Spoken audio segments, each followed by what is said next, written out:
Well, just think about taking a summer trip out in the garden nursery and see Carol Westergreen at her wonderful nursery and learn about other plants. And so, what should we be planting this time of year? Well, this time of the year, there's lots of wonderful ornamental grasses and companions, things that are just summer and late into fall bloomers that are just easy and wonderful and bright. And you have a great selection, and so I see alliums here, but not really alliums. Yeah, well, these are actually another allium. There's kind of two classes of alliums, the big bulbs you see in the spring, like the onions, and then these are more like chives. They're an actual herbaceous perennial with a root ball.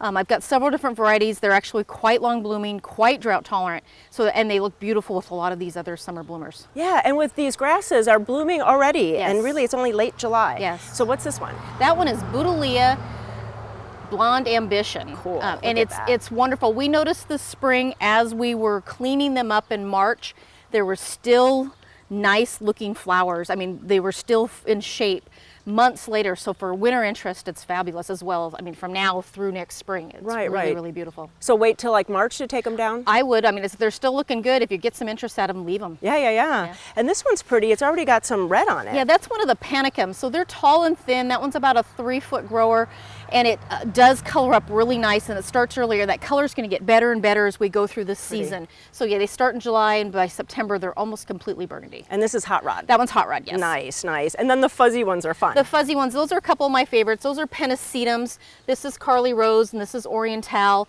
You can see there's a little flower color, a little bit of height different. They're a couple of the earliest really showy ones to bloom. They usually start about mid-June, and they'll actually last till fall. Sometimes on a hot summer, they'll kind of hold for a little bit, the flowers will hold, and then we get some rain and cooler weather, and they get a whole nother flush of fall colors or fall flowers. Wow. And then I like variegation, and this one really is beautiful even before it blooms. Yes, that's one of my favorite grasses, and I think it's really underused because it's so easy. The more I grow it, the more I like it. It's actually quite drought tolerant. It's a Molina variegata. Has a really pretty flower head on it. The only downside is it doesn't have a lot of winter interest, but it's so beautiful through the season. It's cool season. It starts really early, and you get lots and lots of time and interest with it. Wonderful. And then some tall sedums. There's a couple, actually, we have a mix of sedums. So the one in the back is Class Act, which is tall. It's about the same size and shape as Autumn Joy, but you can see it's got a darker flower, a little darker foliage. It's very, very nice. And then this is Hot Stuff, and this is Dynamite, and they both have nice pink flowers. They're shorter. They're going to be around a foot. So they're nice, tight, but you can see they're coloring up now, so they're going to be August through October color on them. And even for containers, which is nice. Yes, they'd be very, very nice. And then some taller flowers. Yes, so this is a Helenium. This is the first time I've grown them. This is Mardi Gras.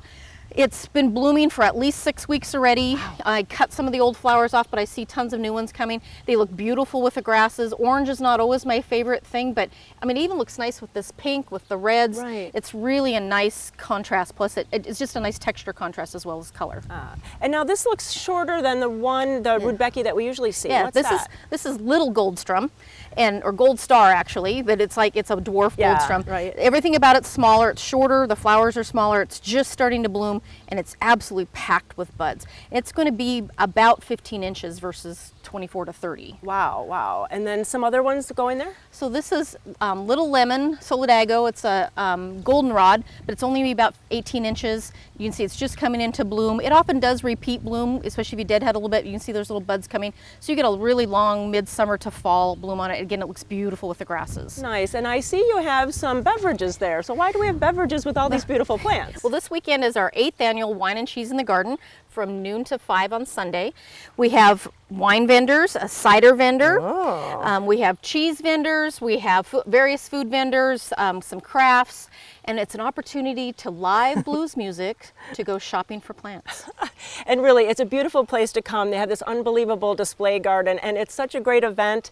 And you can shop to bring plants home to your own garden. So please go to gardentime.tv. We'll click you over to their website out in the garden nursery, and you get all those details. Come out tomorrow and have a great time. Thanks so much, Carol. Thanks for coming.